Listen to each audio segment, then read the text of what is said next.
ఓం సర్వవేదాంతసిద్ధాంత గోచరం తమగోచరం గోవిందం పరమానందం సద్గురుం ప్రణతోస్మ్యహం.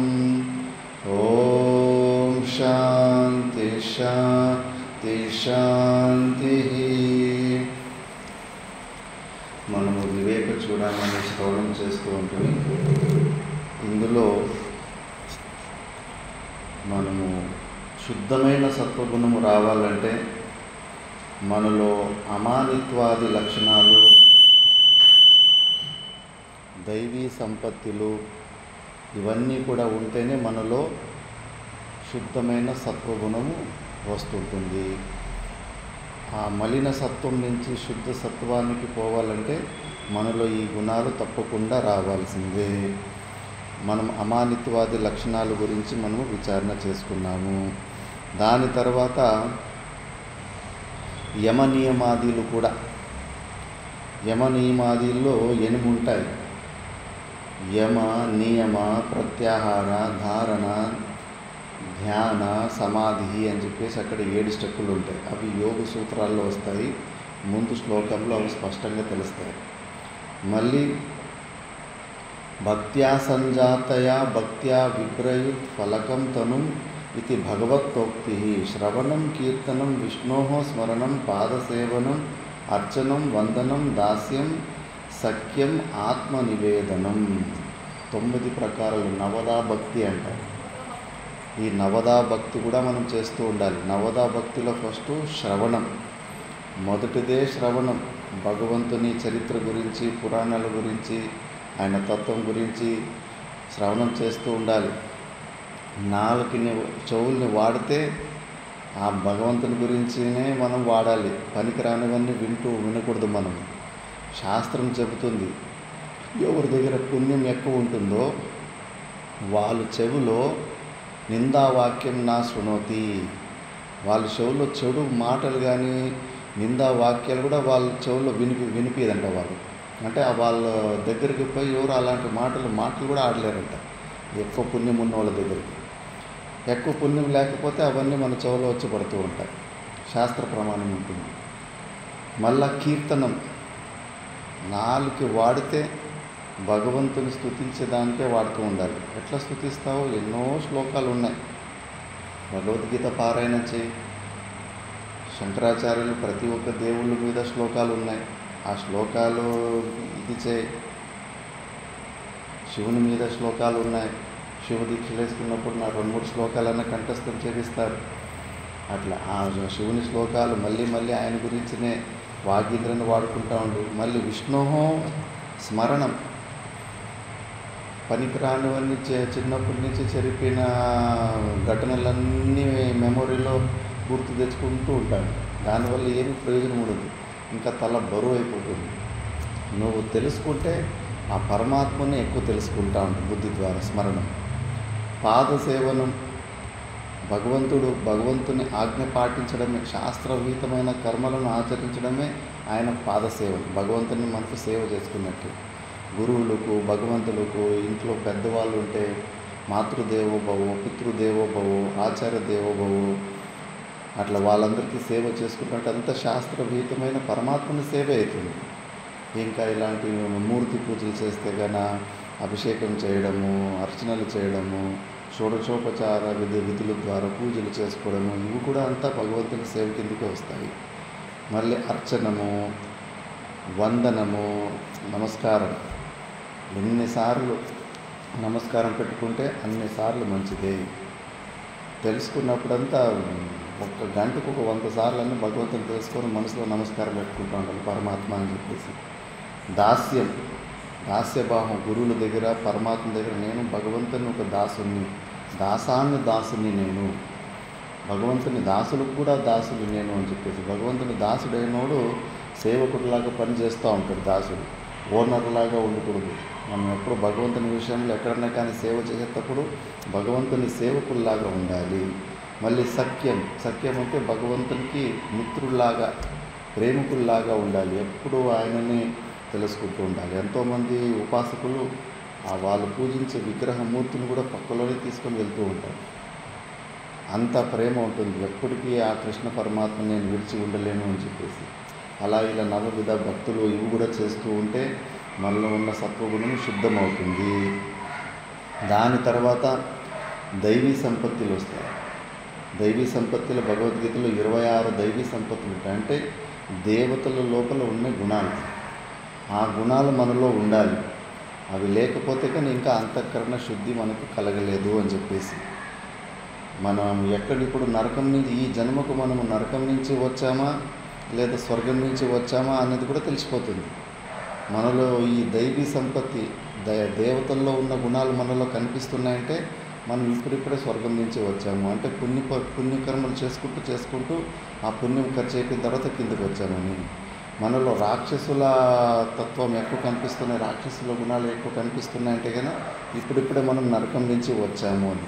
ఇంకా ఎక్కువ జాగ్రత్తలో ఉండాలి. ఇప్పుడే అక్కడ దెబ్బలు తిని వచ్చాము, ఇంకా నాలో ఈ రాక్షసులు ఉన్న గుణాలన్నీ నాలో కనిపిస్తూ ఉన్నాయి, తొందరగా నేను మార్పు చెందాలని చెప్పేసి మార్చుకోవాలి.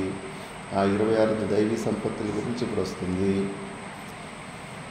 అభయం సత్వ సంశుద్ధిర్జ్ఞానయోగ వ్యవస్థితి దానం దమశ్చ యజ్ఞశ్చ స్వాధ్యాయస్తప ఆర్జవం అహింసా సత్యమక్రోధ త్యాగ శాంతిరపైషునం దయా భూతేష్వలోలుప్తం మార్దవం హ్రీరచాపలం తేజ క్షమాధృతి శౌచం మద్రోహో నాతిమానిత భవంతి సంపదీం దైవీం అభిజాతస్య భారత. ఇవి 3 శ్లోకాలలో భగవద్గీతలో చాలా స్పష్టంగా చెప్పేశారు. ఫస్ట్ అభయం. ఆ భయం అనేది ఒకటి గుణం ఉండాలి. అంటే భయము లేనితనం.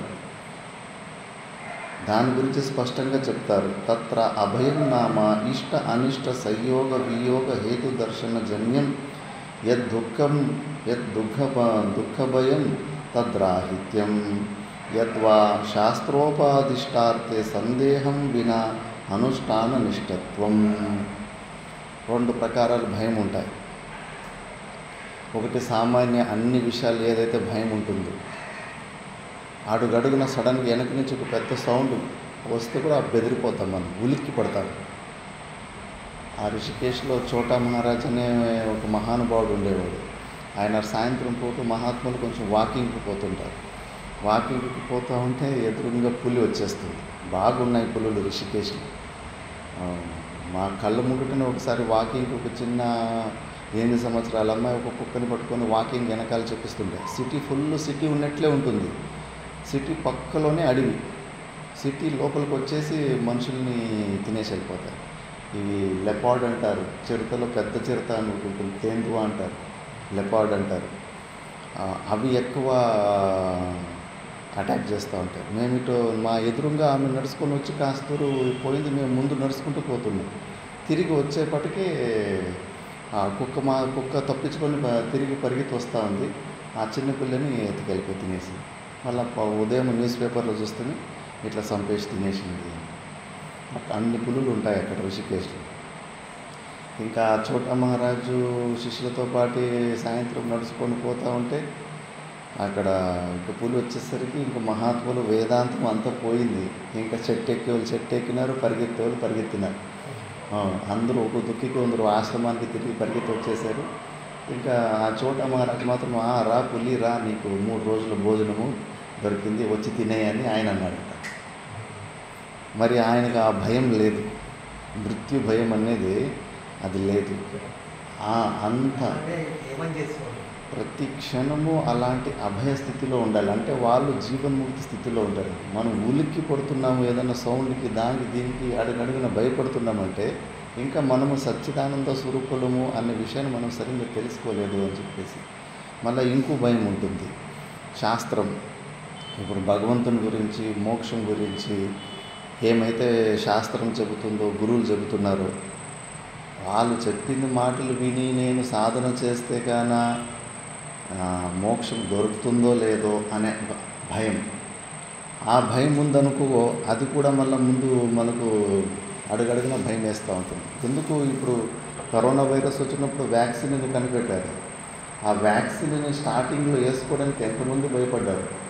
మళ్ళీ స్వయంగా మా ప్రధాని నరేంద్ర మోదీ వేసుకున్న తర్వాతనే ఇంకా ఆయన ప్రధానమంత్రి వేసుకున్నారంటే మనం వేసుకోవచ్చు అని చెప్పేసి ముందుకు పోయి వేసుకున్నాను. దాని గురించి చాలా అపప్రచారం చేసేసింది. వేసుకుంటే ఇంకేమేమైపోతుందంట, అట్లయిపోతుందంట, ఇట్లయిపోతుందంట అని ఆ భయం ఉంటుంది. శాస్త్రం మాటలు, గురువు చెప్పిన ఉపదేశం మీద కూడా స్టార్టింగ్లో శ్రద్ధ లేనప్పుడు ఆ భయం ఉంటుంది. ఆ భయం లేనితనం రావాలి. అది యద్వా శాస్త్ర ఉపదిష్టార్థే సందేహం వినా అనుష్ఠాన నిష్టత్వం. సందేహం లేకుండా శాస్త్ర మాటల మీద, గురువుల మీద శ్రద్ధ వచ్చే అనుష్ఠానం ఏదైతే చేసే తత్వం ఉంటుందో దాన్నే అభయం అంటారు, అభయం స్థితి అంటారు. మళ్ళీ దాని తర్వాత సత్వ సంశుద్ధి, జ్ఞానయోగ వ్యవస్థితి అంటారు. దీన్ని అంతఃకరణ శుద్ధి. అంతఃకరణ శుద్ధి ఉండాలి. సత్వస్య అంతఃకరణస్య సమ్యక్ శుద్ధి నిర్మలత సత్వ సంశుద్ధి. శుద్ధే సమ్యక్త్వం నామ భగవత్తత్వస్ఫూర్తి యోగ్యత్వం. శాస్త్ర ఆచార్య ఉపదేశాభ్యాం ఆత్మతత్వావగతి జ్ఞానం. అవగతస్య అర్థస్య చిత్తేకాగ్రతయ స్వానుభవాను రూఢత్వ ఆపాదనం యోగః. తయోర్విశేషణేన అవస్థితి సదా తన్నిష్టత జ్ఞానయోగ వ్యవస్థితి. జ్ఞానయోగ సత్వ సంశుద్ధి జ్ఞానయోగ వ్యవస్థితి అంటే నీలో అంతఃకరణ శుద్ధి ద్వారా నీకు జ్ఞానం నుంచి జ్ఞాన నిష్టలో ఉండాలి నువ్వు. అది ఎలా జరుగుతుందంటే ఫస్ట్ నువ్వు అంతఃకరణ శుద్ధి చేసుకోవాలి. అంతఃకరణ శుద్ధి ఎలా చేసుకోవాలి? నారాయణ చైతన్యం శ్రవణము, మననము, నిధిధ్యాసనము ద్వారా అంతఃకరణంలో 3 ప్రకారమైన మైలులు ఉంటాయి. ఏం తెలుసు, గుర్తుకున్నాయా? అసంభావన, సంశయ భావన, విపరీత భావన. ఈ 3 భావనలు మనలో ఉంటాయి. ఆ 3 భావనలు తొలగేంత వరకు శ్రవణ మనన నిధిధ్యాసనాలు చేస్తూ ఉండాలి. అప్పుడు ఆ అంతఃకరణ శుద్ధి వస్తుంటుంది. ఆ అంతఃకరణ శుద్ధిలో జ్ఞానం, అప్పుడు చెప్పిన ఉపదేశము కొద్దిగా అక్కడ నిలుస్తుంది, అర్థమవుతుంది, మంచిగా అక్కడ పండుతుంది. ఆ వచ్చిన జ్ఞానాన్ని మళ్ళీ జ్ఞాననిష్ట అందులోనే ఉండే అలవాటు చేసుకోవాలి. ఒకసారి జ్ఞానం వచ్చేసింది కదా అని చెప్పేసి మళ్ళీ ప్రపంచం వైపు ఎక్కువ బహిర్ముఖత వైపు అటు పోతే కానీ మాయ అట్టే మింగేస్తుంది. మళ్ళీ అటు పోకుండా అందులోనే ఆ జ్ఞాననిష్టలోనే ఉండేలాంటి అలవాటు ఉండాలి. అప్పుడు నీకు ఈ గుణం వస్తుంది. మళ్ళీ దానం చేసే గుణం ఉండాలి. దానం అంటే ఏంటి? యథా అధికారం స్వద్రవ్యస్య పాత్రే ప్రతిపాదనం దానం. యథాశక్తి, మన శక్తి ఎంత ఉంటుందో మనకు యోగ్యమైన పాత్రను చూసుకొని ఇంకొకరికి స్వద్రవ్య మనం కష్టార్జితంతో కష్టపడి ఉన్న ద్రవ్యాన్ని ఇంకొకరికి ఇవ్వడం, అది దానం అవుతుంది. మేము సన్యాసులు అసలు దానం ఇవ్వడానికి అధికారమే లేదు. మేము సంపాదన చేసేదే లేదు కదా. మేము ఇస్తుంటే కదా జనాలు అనుకోవచ్చు, అయ్యో స్వామి అంత అది దానం చేసేది అని. అది మాది కానే కాదు. అది భక్తులు ఇచ్చింది, అట్లా తిరిగి ఇస్తున్నాం అంతే. కానీ అది దానము, దానికి ఏమి ఫలాలు ఉండవు. కష్టపడి చెమట కాచి ఎవరైతే పరిశ్రమం చేసి సంపాదించుంటారో దాన్ని ఎవరికన్నా ఇస్తే కన్నా అది నిజమైన దానము. స్వద్రవ్యస్య, సన్యాసులకు ఏది స్వద్రవ్యం వాళ్ళది అనేది ఏమి ఉండనే ఉండదు. ఇటు నుంచి ఇటు తీసుకొని ఇటు కూడా అంతే. కానీ నిజమైన దానం అంటే గృహస్థాశ్రమంలో ఉన్న వాళ్ళే చేయగలుగుతారు. ఆ దానం చేసే గుణం ఉండాలి. ఆ దానం చేసే గుణం లేకుండా ఎవరికి వాడు అంతఃకరణ శుద్ధి ఉంది అనుకుంటే కన్నా వాడి భ్రాంతి అంతే. యోగులు చూస్తూ ఉండాలి కదా. అక్కడ మనం గవి మఠానికి పోయింటాం కదా. గవి మఠానికి పోయినప్పుడు కరోనా సమయంలో అప్పుడు అన్నీ బయట గింగాలన్నీ బంద్ అయిపోయాయి కదా. 7,000 మంది పిల్లలు ఉన్నారు. అంతమందికి అన్నం పెట్టాలంటే ఎక్కడి నుంచి తేవాలి? బయట నుంచి ఏమి బియ్యం అవి పల్లెటూరు నుంచి పంపించాలనుకున్న వాళ్ళు పంపించలేకపోతున్నారు. అసలు బండిలే పోతలేవు. లాక్డౌన్. భయం వేసిందంటే ఆయన భయం వేసి ఇంకా అక్కడ గదిలో కూర్చొని ఆయన ముందు నాకు దగ్గర నా శక్తి అయిపోయింది, ఇంకా నువ్వే మీ పిల్లలకు భోజనం పెట్టాలి ఈరోజు అనిపిస్తున్నాను. మళ్ళీ వెంబడే కాసి బయటకు వస్తేనే లారీల నుంచి భక్తులు వేసుకొచ్చేసారు. మరి చూడండి, ఎవరి కోసం? వాళ్ళ పిల్లలు కాదు, భార్య కాదు, వాళ్ళందరి కోసము ఆ స్వామి పడే కష్టాలు. అది ఆ గుణము ఉండాలి.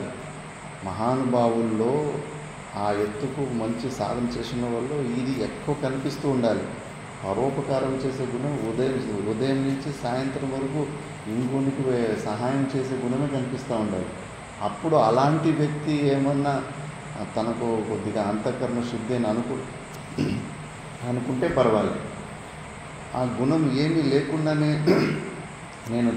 నాకు అంతఃకరణ శుద్ధి ఉంది అనుకుంటే అది భ్రాంతి. దానం తర్వాత ధమ బాహ్యేంద్రియ నిగ్రహం ఉండాలి. దమః అంటే ఏంటి? బాహ్యేంద్రియ సంయోగో దమః. ఇంద్రియాలు అది కావాలి, ఇది కావాలి, కళ్ళు అది చూడాలి, ఇది చూడాలి అని అనిపిస్తూ ఉంటుంది. చెవులు ఏమేమో వినిపించాలనిపిస్తూ ఉంటుంది. కోరిక నాలుక మంచి మంచి రుచులైన భోజనం తినాలనిపిస్తూ ఉంటుంది. అన్నీ ఆ విషయాల్లో ఇంద్రియాలు లాగుతూ ఉంటాయి. అవి అటు మనసు లాగుతున్నా కూడా బలవంతంగా అవి అడిగినవన్నీ ఏమి ఇవ్వకుండా దానికి ఆపోజిట్లోనే పెట్టాలి.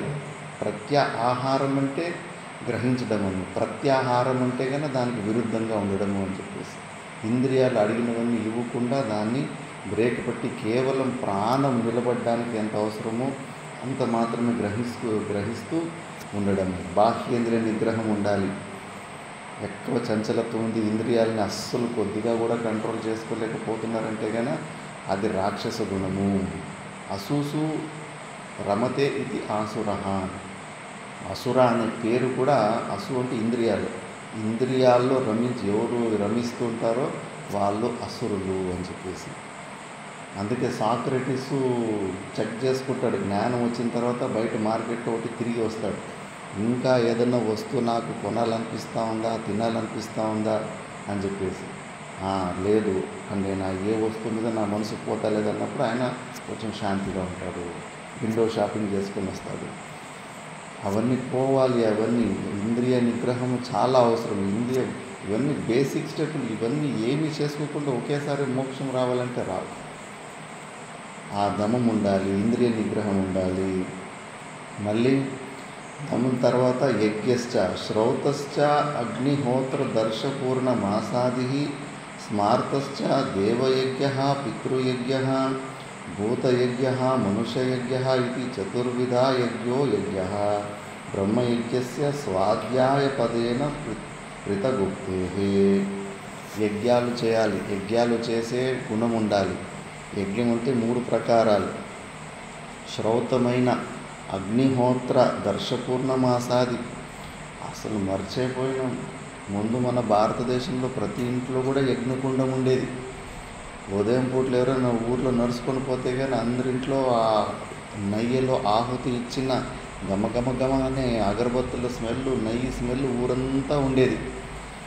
అంత పవిత్రమైన భారతదేశం ఉంటుంది. ఇప్పుడు యజ్ఞం అంటే అసలు జీవితంలో ఒక్కసారి కూడా చేసిండ్రు కొంతమంది. జీవితంలో ఒక్కసారి కూడా దాని ముఖం కూడా చూసింటారు. అలా జీవితాలు వేస్ట్ అయిపోతున్నాయి. ఆ యజ్ఞం పోయింది. అది శ్రౌత యజ్ఞము. మళ్ళీ స్మార్త యజ్ఞాలంటే పంచమహాయజ్ఞాలు అంటారు. దేవయజ్ఞం, దేవతల యజ్ఞము, ద్రవ్య త్యాగం ద్వారా చండీ హోమం అని అది ఇది అని చెప్పేసి. మళ్ళీ పితృయజ్ఞం, పితృతర్పణాలు ఎప్పుడో సంవత్సరానికి ఒకసారి తెలుసుకుంటారు. అట్లీస్ట్ సంవత్సరానికి ఒకసారి తెలుసుకున్నా కూడా మేలు. శ్రాద్ధలు అవన్నీ పెడుతూ ఉండాలి. మళ్ళీ భూతయజ్ఞ, మనము మన స్వార్థానికి వండుకొని తింటే కానీ అది మహాపాపం వస్తుంది. మన చుట్టూ ఉన్న పక్షులు, ప్రాణులు వాటిని కూడా చూసుకోవాలి. మనం ముందు వాళ్ళు మీరు గమనిస్తారు లేదు, ముందు కొద్దిగా భోజనము ముందుగానే తీసి పక్కన పెట్టుకునేవారు. తట్ట పక్కలో, ప్లేట్ పక్కలో. ఇట్లా బయట ఉన్న కుక్కలకో దేనికో అని చెప్పేసి బయటకు ఆ కాకలకో దేనికో తర్వాత తిండి స్టార్ట్ చేసేవారు. లాస్ట్లో అంత తిన్న తర్వాత మళ్ళీ దాన్ని తీసుకొని పోయి బయట వాటికి ఇచ్చేసేవారు. కంపల్సరీ మన చుట్టూ ఉన్న పక్షులకు కానీ దానికి కానీ అన్నీ మనకు సహాయం అన్నీ మెయింటైన్ చేస్తూ ఉంటాయి. పాములు కూడా, అంత విషం ఉన్న పాములు కూడా మనకు సహాయం చేస్తూ ఉంటాయి. గాలిలో విషకణాలు ఉంటాయి. ఆ విషకణాలు గాలిలో ఉంటే గాలి మలినమైపోతూ ఉంటుంది. ఆ గాలిలో ఉన్న విషాన్ని ఆ పాములు భక్షిస్తూ ఉంటాయి.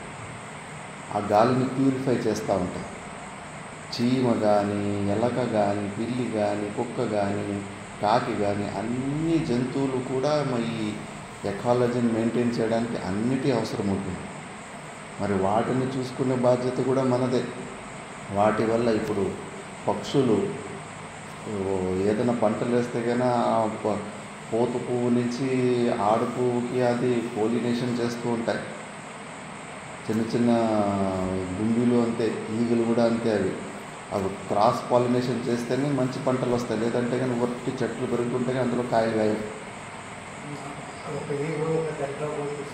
దాంట్లో పోయి కూర్చొని అది రసం పీల్చుకొని ఇంకో దాంట్లో పోయి ఇడుస్తూ ఉంటుంది. పాలినేషన్ అంటారు. అవన్నీ అన్నీ కూడా మనకు సహాయం చేస్తుంటాయి. కాబట్టి వాటికి కూడా మనము కొద్దిగా మనం వండిన దాంట్లో వాటికి కూడా కొద్దిగా వేస్తూ ఉండాలి. అది మర్చింగ్ సిటీల్లో అయితే అవకాశమే ఉండదు. పల్లెటూరులో అయితే ప్రతి ఇంట్లోనూ ఆవులు ఉండేవి. ఫస్ట్ ఆవులకు పెట్టేవాడు, కుక్కలు వీధులు కుక్కలు ఉండేవి, కుక్కలకు వేసేవాడు. పిల్లిలు అయితే కంపల్సరీ ఉండేవాళ్ళు. వీటికన్నీ పెడుతూ ఉండాలి. మళ్ళీ మనుష్య యజ్ఞం, దీనులకు, హ్యాండిక్యాప్ట్ ఉన్న వాళ్ళకు కూడా మనము సహాయం చేస్తూ ఉండాలి. ఎప్పుడు 2-3 ఎక్స్ట్రానే వండి భోజనం చేసుకోవాలని గృహస్థులకి ధర్మం ఉంటుంది. ఎందుకంటే సడన్గా వచ్చేసి ఒక యోగ్యమైన సన్యాసి భిక్షానికి వచ్చేస్తే లేదు అని వాపస్ పంపించేస్తే కానీ మీ ఇంట్లో ఉన్న పుణ్యాన్ని మొత్తం గుంజుకెళ్ళిపోతారు. ఒక సన్యాసి నిజమైన యోగ్యమైన వ్యక్తి వచ్చేసి వాడికి మీ భిక్ష లేదని ఒప్పించేస్తే మీ పుణ్యాన్ని మొత్తం లాక్కెళ్ళిపోతాడు. అందుకే అది కంపల్సరీ చేయాల్సి ఉంటుంది. మళ్ళీ ఇలా ఇంకోటి బ్రహ్మయజ్ఞం అంటారు, స్వాధ్యాయ యజ్ఞం. ఆ బ్రహ్మయజ్ఞం అంటే ఇలాంటి శాస్త్రాలు, పురాణాలు, రామాయణము, మహాభారతము, విష్ణు పురాణము, శివ పురాణము, ఇలా గురువులు ఉంటే కానీ వేదాంత విచారణ, ఇలాంటివన్నీ చేస్తుంటే అది స్వాధ్యాయ యజ్ఞం, బ్రహ్మయజ్ఞం అంటారు. వీటిని కూడా చేస్తూ ఉండాలి. ముందు ఇవన్నీ చేసేవాళ్ళు. రామాయణం మహాభారతంలో ప్రతి ఒక్క క్యారెక్టర్ పేరు తాత ముత్తాతలు తెలిసేది. ఇప్పుడు భీముడు అంటే చిన్నపిల్లలు తెలియదు, అర్జునుడు అంటే ఎవరంటే తెలియదు. రామాయణం టీవీలు ఉన్నాయి, మొబైల్ ఉన్నాయి, అన్నీ ఉన్నా కూడా అసలు వాళ్ళ పేర్లు కూడా తెలియదు ఇప్పుడున్న పిల్లలు. కానీ పాతకాలంలో ఇవేమీ లేకపోయినా కూడా సాయంత్రం అయిందంటే ఒక చోట కూర్చొని ఒకరు రామాయణం చదువుతూ ఉంటే మిగతా వాళ్ళందరూ వినేవాళ్ళు. ఈ ఊర్లో కూడా అలాగ మహాభారతం ఇవన్నీ పూర్తి చేసుకున్నారంట, విన్నాను నేను కూడా. అలా ఈ స్వాధ్యాయ యజ్ఞం కూడా చేసుకుంటూ ఉండాలి. ఇవన్నీ చేసుకుంటా ఉంటే మనలో దైవీ సంపత్తి ఉంది అని. ఇవేమి చేస్తలేదంటే ఇంకా రాక్షసుల గుణాలు, ఆసురి సంపత్తి ఉన్నాయని. మళ్ళీ దాని తర్వాత స్వాధ్యాయో బ్రహ్మయజ్ఞ అదృష్టార్థం ఋగ్వేదాది అధ్యయన రూప. మళ్ళీ తపస్సు, మనలో తపస్సు ఉండాలి. దానం, దమః, యజ్ఞ, స్వాధ్యాయం తర్వాత తపస్సు. తపస్సు 3 ప్రకారాలు ఉంటాయి. 3 ప్రకారాల తపస్సులో శరీరాది భేదేన త్రివిధం. 3 ప్రకార శరీరాది భేదాల ద్వారా 3 ప్రకారాల తపస్సు ఉంటుంది. దేవ, ద్విజ, గురు, ప్రాజ్ఞ పూజనం, శౌచం, ఆర్జవం, బ్రహ్మచర్యం, అహింసా చ శారీరం తప ఉచ్యతే. భగవద్గీతలోనే వస్తుంది. 3 ప్రకారాల తపస్సు ఏంటేంటి? శారీరక తపము, మళ్ళీ మానసిక తపము, మళ్ళీ వాక్ తపం, వాక్ ద్వారా 3 ప్రకారాల తపస్సు చేసుకోవచ్చు. శరీరంతో ఎలా తపస్సు చేసుకోవాలి? దేవుళ్ళది, ద్విజులు అంటే కన్నా సద్బ్రాహ్మణులు, బ్రహ్మ జిజ్ఞాసులు, గురువులు, ప్రాజ్ఞ అంటే విద్వానులు, వాళ్ళ పూజనం, వాళ్ళకు పూజన చేస్తూ ఉండాలి. పూజలు అంటే వాళ్ళ ఆజ్ఞను పాటిస్తూ ఉండాలి, వాళ్ళ ఉపదేశాన్ని వింటూ ఉండాలి. అప్పుడు ఈ శరీరంకు అది మళ్ళీ శౌచం కూడా శారీరక తపస్సు. నీట్గా ఉండాలి సాధనలు. ఎప్పుడంటే 3 సార్లు స్నానం చేయాలని శాస్త్రం అంటూ ఉంటుంది. కాకపోతే శూద్రులు, పాపం వ్యవసాయం చేసేవాళ్ళు, పొలంలో పనిచేసేటోళ్ళు, వాళ్ళకి అంత సమయం ఉండదు. కాబట్టి వాళ్ళకు అక్కడ మాఫీ ఉంది. వాళ్ళకి డైలీ స్నానం చేయాలనే రూల్స్ ఏం లేదు. కాకపోతే మిగతా వాళ్ళు సాధకులు ఆశ్రమ నియమాలు కానీ ఇలా సాధన చేసి పూజలు చేసి నిద్రపోయి ఉంటే లేదా బాత్రూమ్ పోయి ఉంటే బట్టలు వేసుకొని బట్టలు చేంజ్ చేయాలి.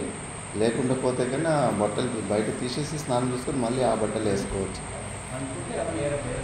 నిద్రపోయి లేస్తే ఆ బట్టలు నిద్రపోయి లేస్తే మాత్రము బట్టలను కూడా ఒకసారి నీళ్ళు అద్దేయాలి.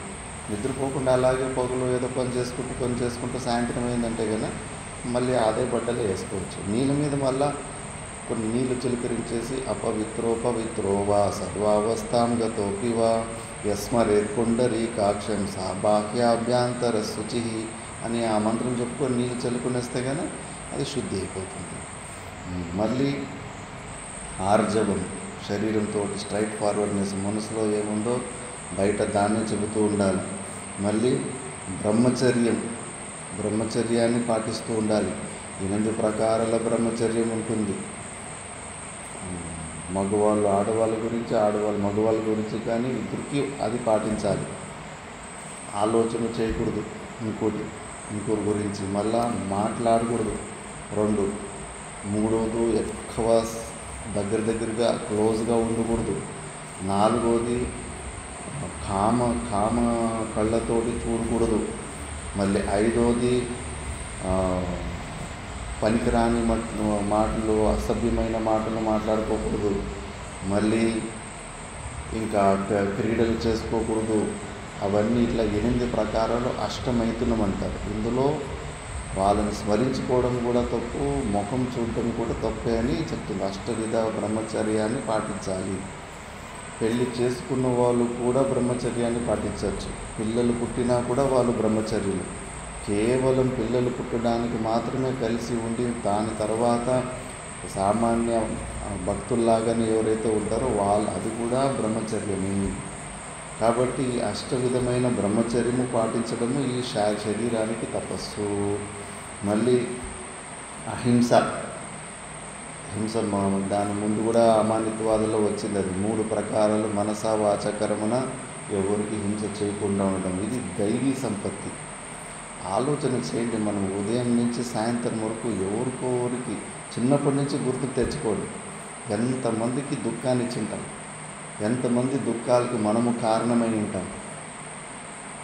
మనలో దైవీ సంపత్తులు ఉన్నప్పుడు కొద్దిగా ఆలోచిస్తాం, నా నుంచి ఇంకోటి ఎవడు దుఃఖాన్ని అనుభవించద్దు అని చెప్పేసి. ఆ సెన్సిటివిటీ లేకపోతే రాక్షస గుణం ఉందంటే వాడు ఏమన్నా అయిపోయి వాడు ఏడుని ఆత్మహత్య చేసుకొని నేను మాత్రం వాళ్ళని సూటి మాటలతోటి చంపేస్తాను, తిట్టేస్తాను, కొట్టేస్తానని రాక్షస గుణం ఉంటుంది. దేవతల గుణం అలా ఉండదు.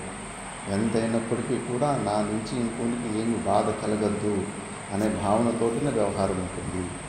ఈ దైవీ సంపత్తులు కనిపిస్తూ ఉండాలి. అలా కాకుండా ఇంకా మనం ఇంకొకరు దుఃఖానికి ఇంకా కారణాలు అవుతున్నామంటే కన్నా మనలో ఇంకా రాక్షసతత్వం ఉంది అని చెప్పేసి. మళ్ళీ దీన్ని శారీరం తప అంటారు. మళ్ళీ వాక్కుతోటి తపస్సు.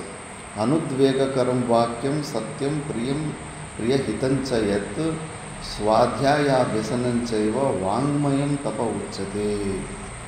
వాగు ద్వారా, మాటల ద్వారా ఎట్లా తపస్సు అంటే కన్నా అనుద్వేగకరం వాక్యం.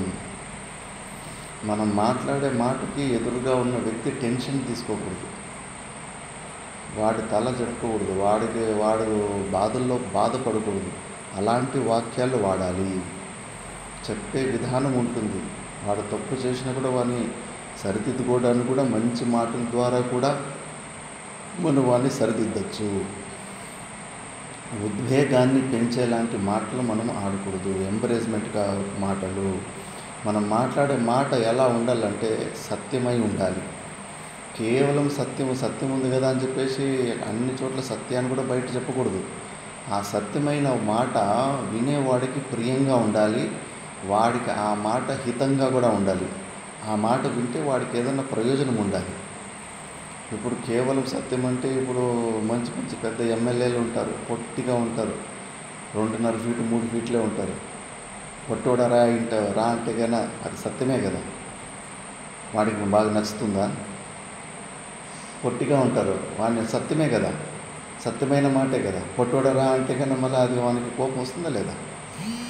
అందుకే అది సత్యమైన మాట అయినప్పటికీ అది వాడికి హితము కాదు, అది ప్రియంగా లేదు. అది విని వాడికి సంతోషం. గుడ్డోని గుడ్డోడు అనడము, కుంటోని కుంటోడు అనడము, సత్యమైనప్పటికీ అది ప్రియం కాదు. అలాంటి సత్యాలు ఎప్పటికీ బయట చెప్పకూడదు. మనం మాట్లాడే మాట సత్యం ఉండాలి. సత్యము, ఆ సత్యమైన మాట వాడికి వినే వ్యక్తికి అది ప్రియంగా ఉండాలి. అది విని వానికి ఏదన్నా హితం ఉండాలి. ఇవి ప్రియము హితము లేనప్పుడు, సత్యం ఉన్నప్పటికీ నోరు నుంచి బయటకు తీయద్దు. తీస్తే కన్నా మళ్ళీ దానివల్ల మళ్ళీ కొత్త కర్మలు అయిపోతాయి. వాడు బాధపడ్డాడంటే కన్నా మళ్ళీ వాడు ఇంకో జన్మలో వాడుస్తుంది. అలాంటి సత్యమైన వాక్కుతోటి నీకు మళ్ళీ అంత బాధ పెడతాడు అలాంటి సత్యమైన మాట. కాబట్టి ఈ 3 చూసుకోవాలి. మనం ఆడే మాట సత్యంగా ఉండాలి, వినేటోనికి ప్రియంగా ఉండాలి, అది వింటే వాడికి ఏదైనా ప్రయోజనం ఉండాలి. ఊరికే పనికిరాని విషయాలన్నీ ఊరికే లొల్లి స్పై షోలు ఊరుతూ ఉండకూడదు. మనం చెప్పే మాట వల్ల వాడికి ఏదైనా ఆనందమన్నా కలగాలి, ఏదైనా ప్రయోజనం ఉండాలి.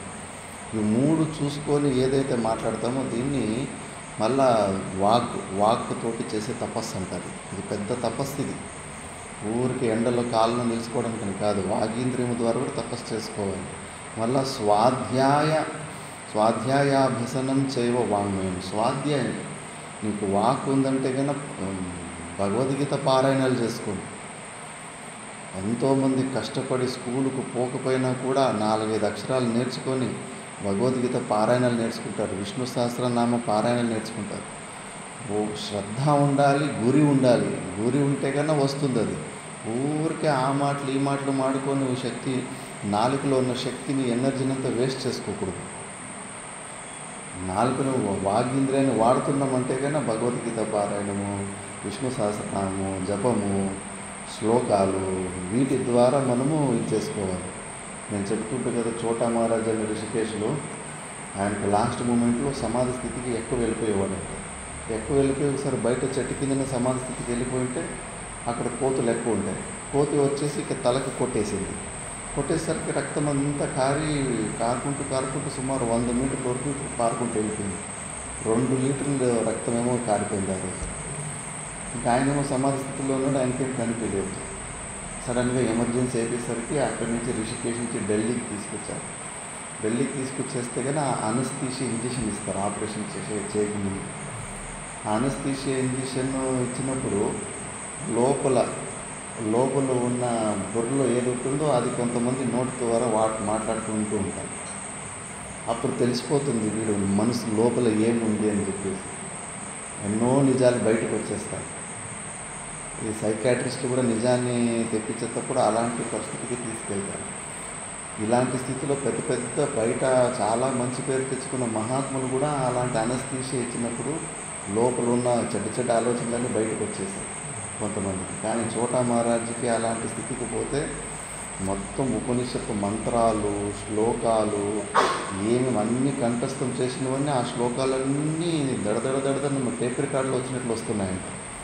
అంటే ఆయన ఇవన్నీ మంచి వాగీంద్రియాన్ని మొత్తం అంతా శాస్త్ర అధ్యయనంలోనే మంచి విషయాల్లోనే దాన్ని వినియోగించుకున్నాడు. కాబట్టి అదే లోపల బుర్రలో ఉంది, అదే బయటకు వస్తుంది.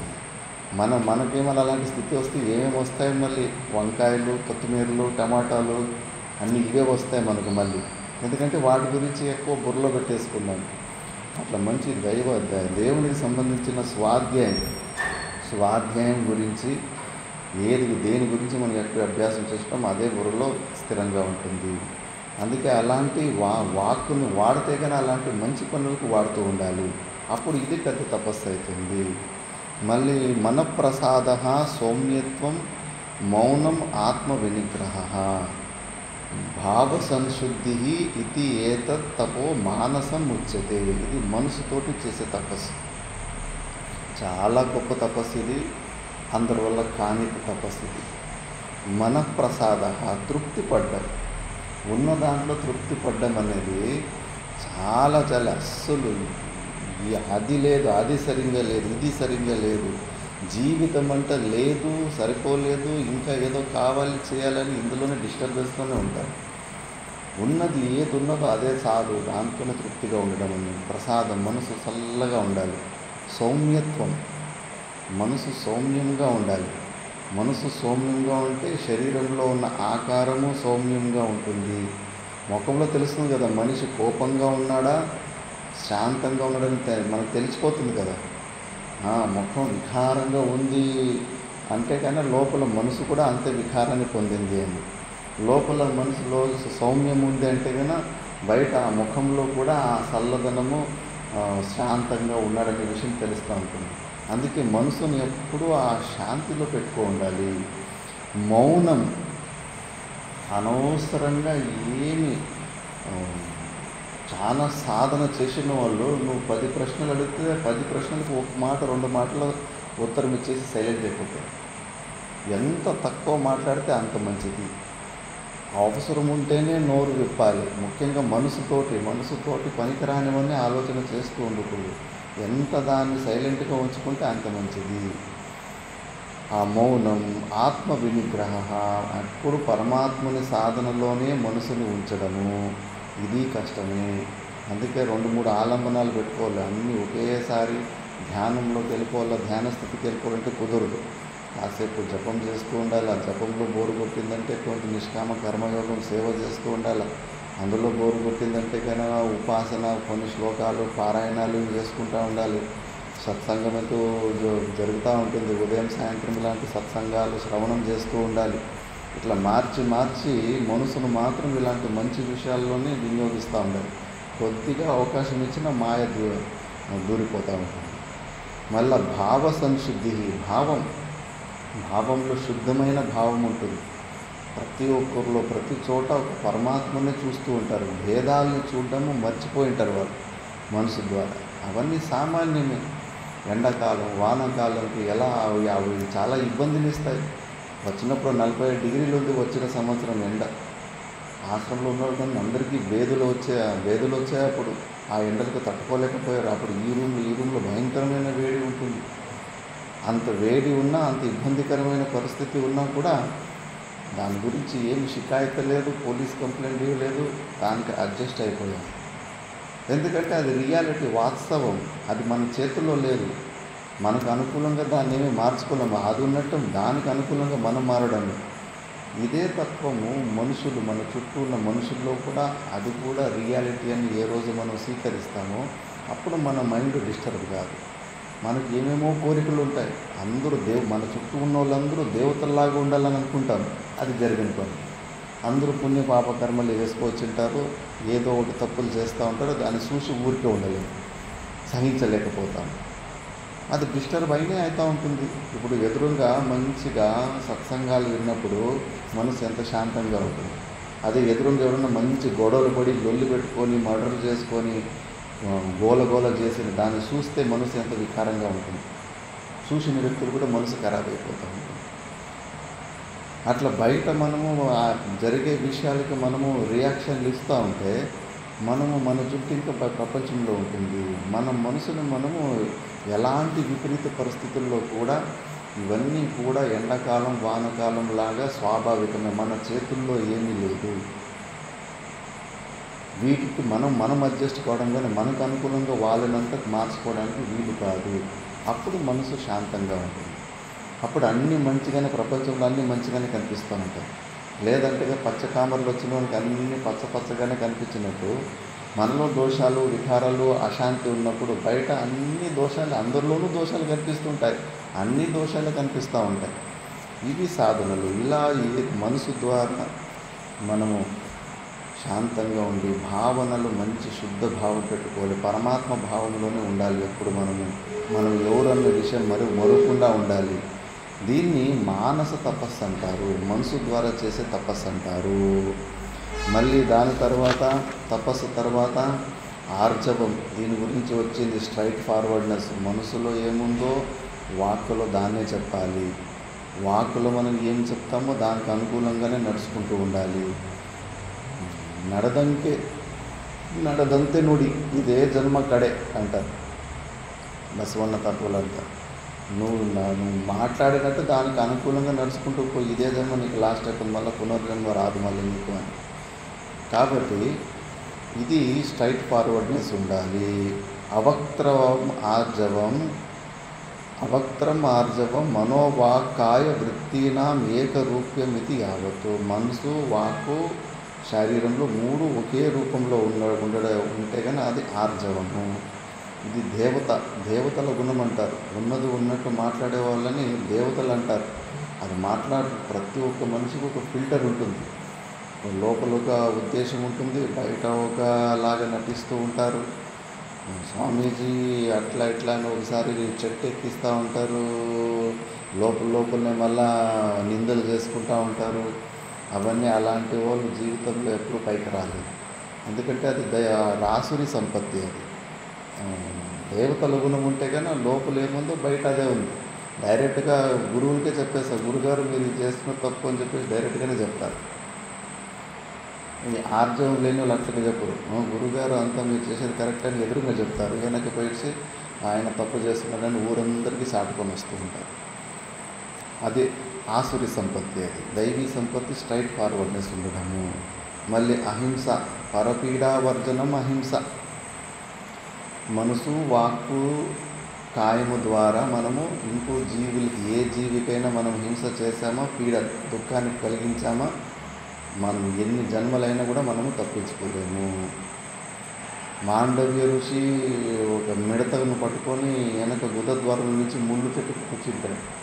ఆయనకు ఆ తప్పు చేసినందుకు శూలి మీద కూర్చునే లాంటి పనిష్మెంట్ వస్తుంది. మరి మిడతలకు, పాముకు ముళ్ళ చెట్టు మీద వేస్తే భీష్ముడికి ఆ గతి వచ్చింది. మిడతలు చిన్న చిన్న జీవులకే హింస చేస్తే తప్పించుకోలేకపోతున్నాము. ఇంకా మనుషులకి మనము మనసా వాచ కర్మణ ఇబ్బంది, దుఃఖాన్ని కలిగిస్తే కానీ మనం తప్పించుకోగలము. అందుకే ఈ విషయంలో జైనులు చాలా అలర్ట్గా ఉంటారు. చేతుల్లో మెత్తని చీపురు చేతిలో పట్టుకొని నడుస్తారు. ఎక్కువ పురుగులు మెదులుతూ ఉంటే, చీములు కదులుతుంటే అక్కడ నడవరు. వాటిని ఊడ్చుకుంటూ ఒక్క జీవహింస కూడా జరగద్దు అని చెప్పేసి వాళ్ళు ఏ ఒక్క చిన్న జీవికి కూడా వాళ్ళు హింస పెట్టరు. తేనె తినరు, ఎందుకంటే అది దొంగతనం అంటారు. తేనెయ్య పాపం అవి ఎవరో ఈగలని కష్టపడి ఎక్కడ పెట్టుకుంటే దాన్ని దొంగతనం చేసి తీసుకొస్తామని తేనెను వాడరు.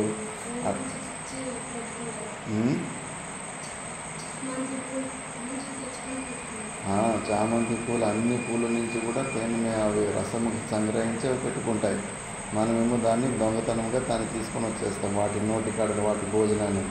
అందుకే వాడరు. అహింస విషయంలో జైనుల్ని అనుసరించాలి. అది సెన్సిటివిటీ.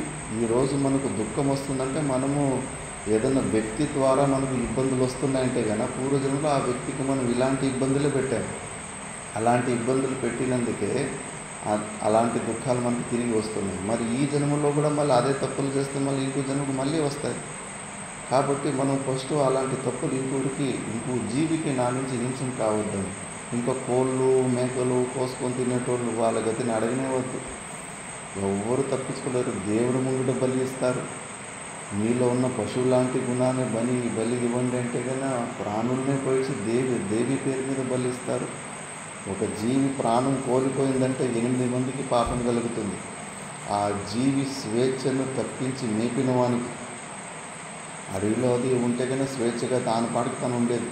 అలాంటి ఇంట్లో నువ్వు దాన్ని కట్టేసుకొని మేపినావు, దాని స్వేచ్ఛను నువ్వు దొంగలించావు, దాని స్వతంత్రతను నువ్వు దొంగలించి సాకినందుకు సాకినోనికి, అమ్మినోనికి, కొన్న తర్వాత కోసిన తర్వాత మాంసం కొన్నవానికి, వండిన వాళ్ళకు, తిన్న వాళ్ళకు, చూసిన వాళ్ళకు కూడా ఎందుకు వస్తుందంటే తప్పుడు పని చేస్తున్నప్పుడు ఆ తప్పు నువ్వు చేస్తున్నది తప్పు అని చెప్పకుండా నువ్వు నిలబడి ఉన్నావంటే కన్నా నువ్వు కూడా వాళ్ళకి ఎంకరేజ్ చేసావు, నువ్వు కూడా వాళ్ళకి సపోర్ట్ చేసావు అని. అంటే ఎవరు నేను చేసిన పని ఎవరు నన్ను విరోధం చేస్తారంటే కన్నా వాడు నేను చేసింది మంచి పని అనుకుంటారు.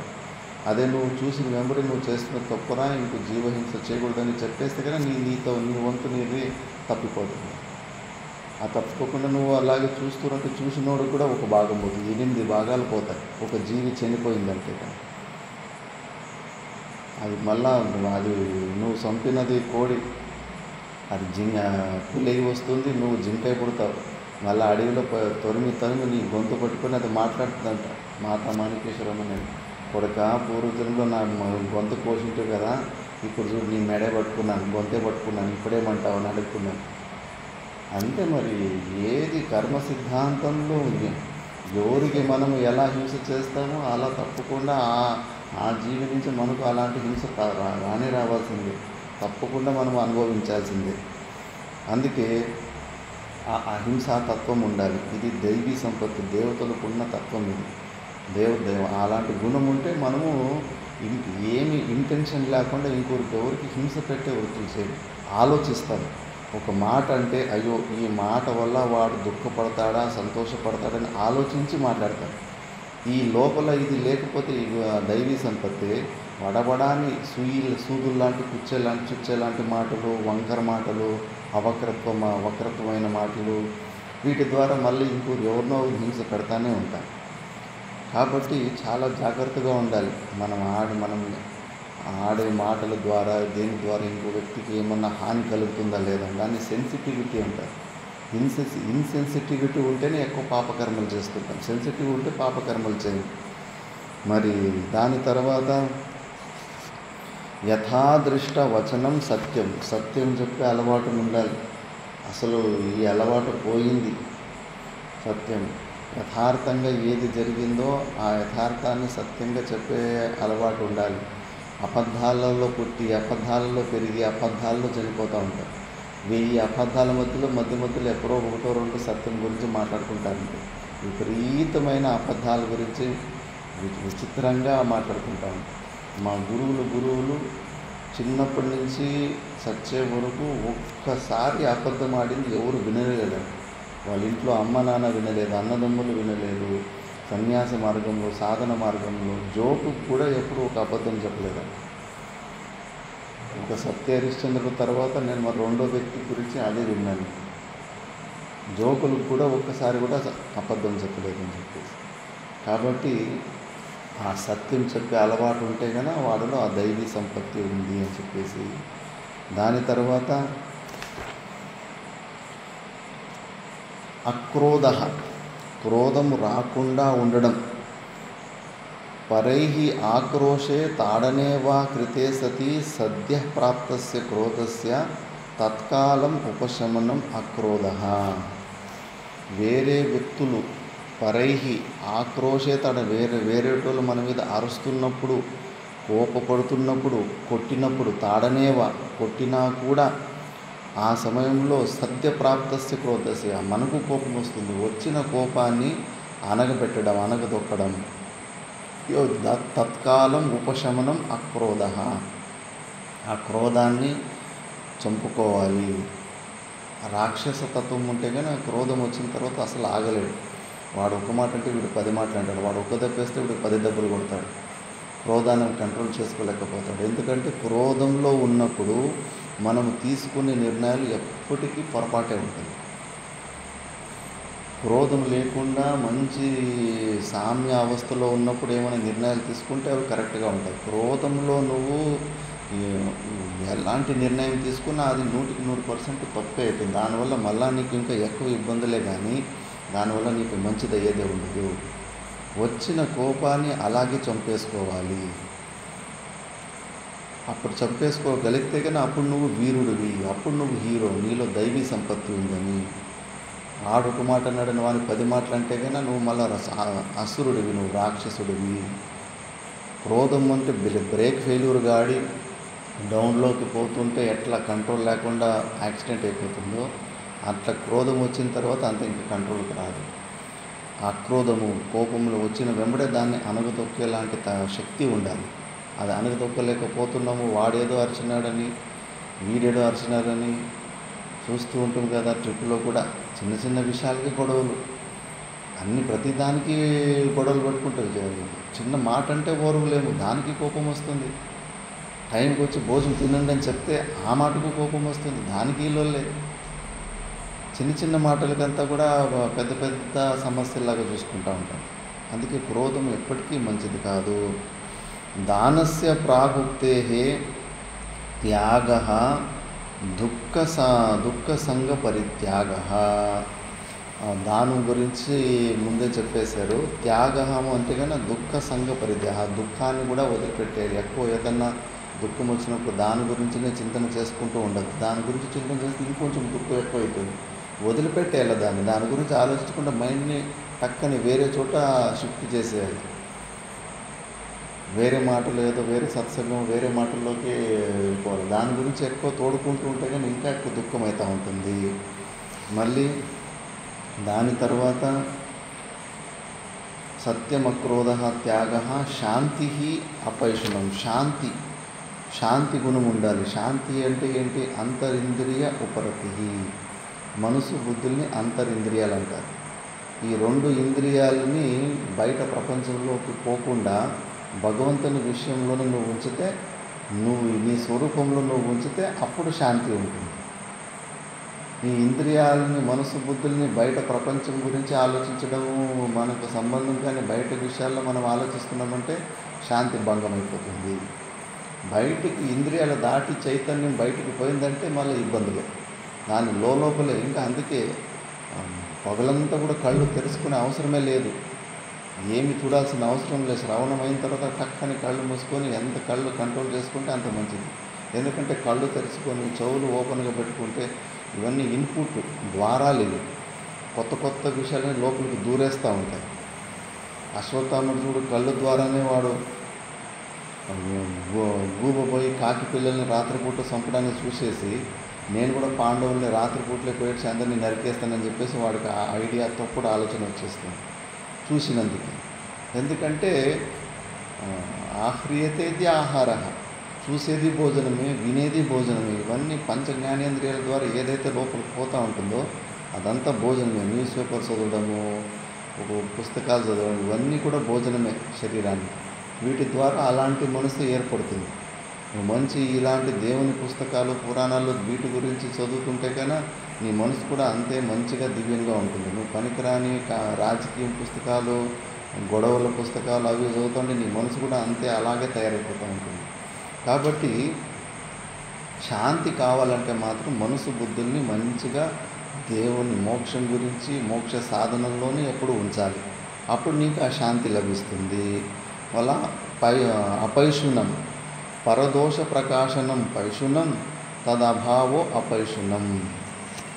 వేరేటోళ్ళ దోషాలని ఎత్తి చూపించడము పైషుణం అంటారు. వేరేటోళ్ళ దోషాలని ఎత్తి చూపించకుండా ఉండడాన్ని అపైషుణం అంటారు. చాలా జాగ్రత్తగా ఉండాలి ఈ విషయంలో. మా గురుగారిది ఈ దృష్టాంతమే ఎక్కువ చెప్పేవారు. ఒక ప్రదేశంలో ఒక మంచి రాజు ఉంటాడంట. చాలా మంచి రాజు. తన రాజ్యంలో ఎవరు పేదవాళ్ళే ఉండకూడదు అని చెప్పేసి చాలా కష్టపడి అందరికీ దాన ధర్మాలు అన్న సత్రాలన్నీ కట్టించేసి ఎవడు బిచ్చగాడు నా రాజ్యంలో ఉండొద్దని అందరికీ అనుకూలం చేసి ఉంటాడు. మళ్ళీ ఒకరోజు గుర్రం మీద వస్తూ ఉంటే ఎవరో ఒకరు గుడ్డివాడులాగా ఉండి భిక్షాటన చేస్తూ ఉంటాడు. రాజుకు డౌట్ వస్తుంది, నేను నా రాజ్యంలో ఉన్న కుంటి వాళ్ళకి గుడ్డి వాళ్ళకి అందుకే అన్న సత్రాలు ఆశ్రమాలు కట్టించి అందరినీ బాగా చూసుకుంటున్నాను కదా, వీడెవడు దొంగ అనిపిస్తుంది, గుడ్డివాడిలాగా వేషం వేసుకొని భిక్షాటనలాగా వస్తున్నాడు అని చెప్పేసి వాడిని పరీక్షించడానికి వాడి ప్లేట్లో ఒక పెండది ఉండ చేసి ఆ ప్లేట్లో వేసేస్తాడు. పాపం వాడు నిజమైన గుడ్డివాడు కాబట్టి ఆ పెండని తినేస్తాడు. తినేసేసరికి ఇంకా అది పాపం కదా. తిన్న తర్వాత రాజు కూడా వీడు నిజమైన గుడ్డివాడే, ఈ ఊరోడు కాదు పక్క రాజ్యం నుంచి వచ్చినట్టున్నాడు అని రాజు కూడా అప్పుడు అయ్యో పాపం అనుకుంటాడు. కానీ ఆ లోపల పెండ లోపలికి వెళ్ళి ఉంటుంది. ఆ ఒక్క తప్పు పెద్ద శిక్ష రెడీ అయిపోయి ఉంటుంది. అదే రాజ్యంలోనే ఆ రోజు యమదూతలు ఎవరినో వ్యక్తిని తీసుకుపోయే దారిలో ఆ రాజ్యంలో ఉన్న మంత్రిని తీసుకెళ్ళిపోతారు. యమదూతలు తీసుకుపోతే పైన నరకానికి తీసుకెళ్ళిపోతే యమధర్మరాజు చూసి ఎవరే పక్కింటాన్ని తీసుకురామంటే కానీ ఈ మంత్రిని తీసుకొచ్చేసారు కదా, ఈ మంత్రికి ఇంకా ఆయుష్ ఉంది, తిరిగి మళ్ళీ అక్కడే వదిలిపెట్టి రాపోండి మంత్రిని అని పంపిస్తారు. కిందేమో వీళ్ళందరూ ఇంకా మంత్రి చచ్చిపోయినాడని చెప్పేసి మంత్రి భార్య అంతా ఏడుస్తూ ఉంటారు. కానీ ఆ మంత్రి పైన యమధర్మరాజు ఆ నరకంలో ఆ కేకలు అరుపులు అవన్నీ చూస్తాడు, భయపడతాడు మంత్రి. మళ్ళీ చూస్తూ పెద్ద పెండతోటి ఉన్న పెద్ద కొండను చూస్తాడు. యమధర్మరాజుని అడుగుతాడు మంత్రి, ఏంటి స్వామీజీ ఈ నరకంలో ఈ కొండలాంటి పెండ ఉంది ఏంటి ఇది అంటాడు. మీ రాజు వస్తాడు కదా వాడికి ఇవన్నీ తినిపిస్తాంలే అన్నారు. అయ్యో మా రాజు చాలా మంచి రాజు, అతడు ఏం జరిగింది, ఏం తప్పు చేశాడు, ఇంత కొండంత పెండ తినాలంటే కన్నా ఎంత ఘోరంగా ఉంటుందంటే, ఏమీ లేదు, ఇలా ఒక గుడ్డివానికి చిన్న పెండ ఉండేసాడు, అది ఇంత పెద్ద పాపమైంది, కొండంత అయింది, ఇదంతా మేము మీ రాజు వచ్చి తినాలి, వాడికే తినిపిస్తామంటారు. లేదు లేదు, మా రాజు చాలా మంచివాడు, మమ్మల్ని బాగా చూసుకున్నాడు, మా రాజుకు ఈ శిక్ష పడకూడదు, మా రాజుకు ఈ శిక్ష పడకుండా ఉండాలంటే నేనేం చేయాలి నేను అంటాడు మంత్రిని. ఒక ఉపాయం ఉంది. ఆ పాపాన్ని మీరందరూ, మీ రాజ్యంలో ఉన్న జనాలందరూ కొద్దిగా పంచుకుంటే కానీ ఆయనకు తగ్గుతుంది శిక్ష అని. ఎట్లా పంచుకోవాలంటే, రాజు ఏదన్నా తప్పుడు పని చేయకుండా ఉండాలి, చేయకుండా ఉన్నప్పుడు చేసినట్టుగా మీరందరూ నిందలు చేసుకుంటే, రాజ్యంలో ఉన్న వాళ్ళు నిందలు చేస్తే కన్నా ఒక్కొక్క ఉండ వాళ్ళ పాలకి వెళ్ళిపోతుంది అని. సరే అండి, మంత్రి ఇంకా మొదలే తెలివైనోడు, భూలోకానికి వచ్చేస్తాడు, అయ్యో సచ్చినోడు బతికినాడు కదా అని అందరూ ఖుషి పడతారు. రాజు దగ్గరికి పోతాడు తొందరగా. రాజా, నా మాట మీద నీకు నమ్మకం ఉందంట? నమ్మకం ఉంది రాజా. మంత్రి, నువ్వు అదే మా మాట అడుగుతున్నావు, అయితే నేను చెప్పినట్టు చెయ్యి, ఎందుకు ఏమీ మాత్రం ప్రశ్నలు అడగకు అంటాడు. నీ మంచి కోసమే చేస్తున్నాను రాజా అంటాడు. సరే అప్ప మంత్రి, నువ్వు చెప్పు, ఏం చేయాలో నేను చేస్తా అంటాడు. తనకు రాజుకు ఒక మంచి వయసులో ఉన్న కూతురు ఉంటుంది. నీ కూతురుకు బయట, నీ ప్యాలెస్ నుంచి బయట ఒక మంచి ఇల్లు, మంచి ప్యాలెస్ ఒకటి కట్టించేసి రోజుకు ఒకసారి పోయిసి మాట్లాడుకుంటురా, క్షేమ సమాచారాలు విచారించుకునిరా అని చెప్తాడు. సరే అని మంత్రి చెప్పినట్టే అంతా అట్లా చేయిస్తాడు. ఇంకా అలా చేయిస్తే కన్నా ఇంకా స్టార్ట్ జనాలు, ఊర్లో ఉన్నోళ్ళు, చూడప్ప రాజు ఎంత కాముకుడు, సొంత కూతుర్నే అలాగా దూరము ఇలా పెట్టేసి ఇదేమిది అలవాటు అని ఒక్కొక్కరు నిందలు చేసుకుంటున్నారంట. ఎవరు ఎంతమంది ఎన్నిసార్లు నిందలు చేసుకుంటే అన్ని ఉండలు కరిగిపోతూ ఉంటాయి. ఆయన పైన కొండని లెక్కలు వేసుకుని వచ్చినాడు. ఇంకా మంత్రి షో కూడా వింటూ ఉన్నాయి. మంత్రి ఖుషి పడుతున్నాడు, సరేలే అందరూ పంచుకుంటున్నారు పెండు ఉండలు అని చెప్పేసి.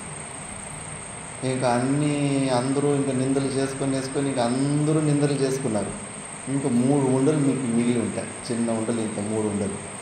మంత్రి ఆలోచిస్తుంటే, ఈ అంతా ఊర్లో మన రాజ్యంలో ఉన్న ప్రజలందరూ నిందలు చేసేసుకున్నారు, ఇంకా 3 ఉండలు మిగిలినాయి, ఈ 3 ఉండలు ఎట్లా అని ఆలోచించేస్తుంటే ఆఖరికి మంత్రి పెండ్లాం వచ్చేస్తుంది. ఇంతవరకు అడిగి ఉండదు, ఇప్పుడు ఆమె కూడా ధైర్యం చేస్తుంది. కాదు, మీరు ఎలాంటి మంత్రి, మీ రాజు చేసే పని ఏమన్నా కరెక్ట్గా ఉందా? ఎంత తప్పుడు పని చేస్తున్నాడు, సొంత కూతుర్ని అలా బయట పెట్టేసి రోజుల గుప్తంగా కలిసి వస్తున్నాడు అని ఈమె కూడా నింద చేస్తుంది. అప్పుడు నెత్తి మీద చేయబెట్టుకుంటాడు. వస్తే అన్నీ అంత కథ అంతా చెప్పుకొచ్చేసి ఇంకా 3 ఉండలు మిగిలి ఉండే. ఆ 3 ఉండలు ఎవరు తింటారప్ప అనుకుంటే కదా, అన్నందుకు నీకు ఒక ఉండ, విన్నందుకు నాకు ఒక ఉండ, ఇంకొక ఉండ రాజు తింటాడు అని వదిలిపెట్టేసి. అందుకే ఈ విషయంలో చాలా జాగ్రత్త పడాలి. ఇంకొక వ్యక్తి గురించి యథార్థంగా ఏమి ప్రూఫ్ దొరికే వరకు వాళ్ళ మీద నిందలు మోపడము, నిందలు వేయడము వాళ్ళ పాపాలు మనం తీసుకున్నట్టు. ప్రూఫ్ దొరికే వరకు దాన్ని సీక్రెట్గా మనం లోపల పెట్టుకోవాలి. ఒక్కరు ఎవరి మీదే కానీ నిందలు, అది చాలా తప్పు ఉంటుంది. ఒకవేళ ఆ వ్యక్తి ఆ తప్పుడు పని చేయలేదంటే కనుక మొత్తము పోయమంది, చాలా కోల్పోతాం, చాలా పుణ్యం కోల్పోతాం మనం. అందుకే మా గురుగారు సాధు సత్పురుషుల్లో కానీ ఎవరైనా సాధకులు ఉన్నప్పుడు వాళ్ళు లోపల ఎలాంటి సాధకులు అనే విషయం మనకు తెలియదు. వాళ్ళు మంచోళ్ళ చెడ్డోళ్ళ అనే విషయం మనకు తెలియదు.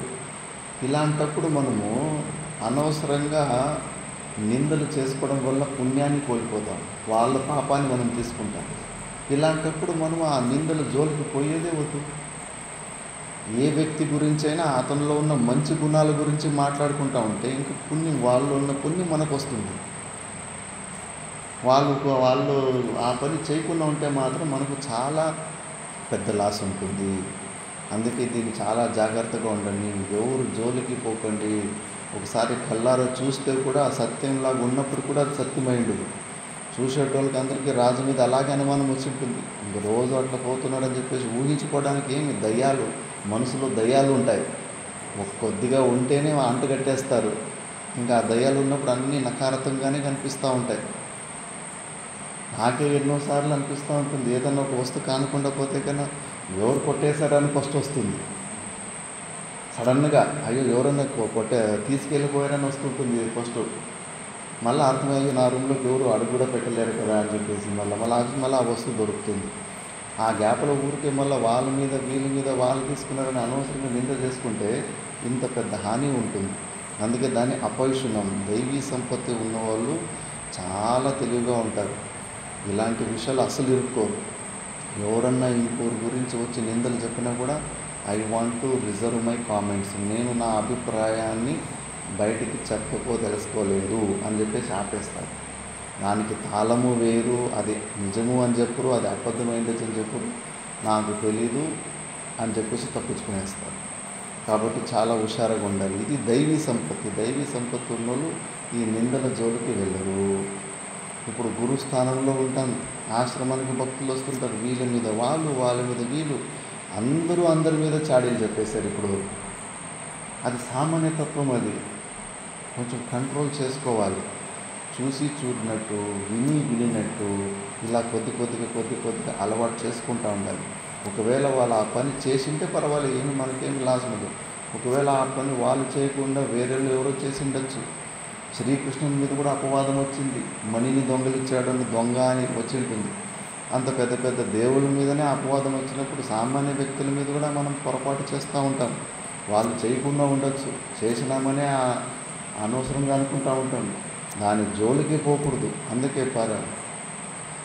పరదోష ప్రకాశనం పైషునం తదభావో అపైషునం. ఈ అపైషునం అనే గుణము మనలో ఉండాలి.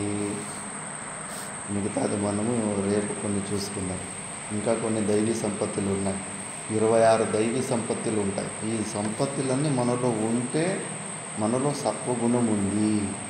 ఆ సత్వగుణం ఉంటే జ్ఞానం అంటుకొని జ్ఞాననిష్టకు పోయి ఆ జీవన్ముక్తి ఆనందాన్ని పొందుతాము. లేదంటే లోపల ఆనందం రాదు. ఏదో పోగొట్టుకున్నట్టు ఇంకా ఏదో పొందాలనుకోడే శాంతిగా మనము నిర్వికల్ప సమాధి స్థితిలో ధ్యానంలో కూర్చోలేకపోతాం. సత్వగుణం లేకపోతే కానీ రజోగుణము తమోగుణము ఉంటే ఉరికి తెచ్చేస్తాయి, 1000 కిలోమీటర్లు తిప్పేస్తాయి మనల్ని. సత్వగుణము ఎక్కువ ఉంటేనే ఒక చోట స్థిరంగా మంచిగా హాయిగా కూర్చోబెడతాయి. సత్వగుణం ఉండాలంటే ఈ దైవీ సంపత్తులు మనలో ఉండాలి. ఈ దైవీ సంపత్తులు అమానిత్వాది లక్షణాలు 6 నెలలు పాఠం చెప్తారు మా గురువుగారు. ఒక్కొక్కటి ఎన్నో దృష్టాంతాలు చెప్పి, ఎందుకంటే ఇదే మెయిన్ సాధన. మళ్ళీ వీటినే ఈ లక్షణాలు మనలో వచ్చిన తర్వాతనే ఇంకేమన్నా స్టార్ట్ అవుతుంది సాధన. ఈ లక్షణాలు మనలో ఇవన్నీ గుణాలు లేకుండానే ప్రయోజనం ఉండదు. ఎంతన్నా విను నువ్వు, అది మళ్ళీ మనకు ప్రయోజనం ఉండదు. మిగతాది మనం రేపు ఉదయం తీసుకుందాం. ఓం పూర్ణమదః పూర్ణమిదం పూర్ణాత్ పూర్ణముదచ్యతే పూర్ణస్య పూర్ణమాదాయ పూర్ణమేవావశిష్యతే. ఓం శాంతి శాంతి